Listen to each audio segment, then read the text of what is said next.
بسم اللہ الرحمن الرحیم۔ رسول اللہ صلی اللہ علیہ وآلہ وسلم نے ارشاد فرمایا، ماہ رمضان کا ابتدائی حصہ باعث رحمت اور دوسرا حصہ باعث مغفرت اور آخری حصہ نار جہنم سے آزادی کا سبب ہے۔ جو شخص اپنے غلام و خادم سے اس مہینے میں کام ہلکا لے گا، اللہ تعالیٰ اس کے گناہ بخش دیں گے اور اس کو جہنم کی آگ سے آزاد کر دیں گے۔ پس تم رمضان کے مہینے میں 4 کام زیادہ کیا کرو۔ 2 وہ ہیں جن سے تم اپنے مالک کو راضی کر سکو گے اور 2 وہ جن کی تم کو خود احتیاج ہے۔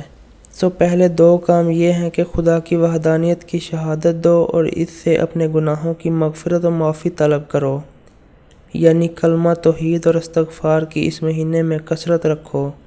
اور دوسری 2 جن کی تم کو ضرورت ہے پس یہ ہیں، اس سے جنت کا سوال کرو اور دوزخ سے پناہ مانگو۔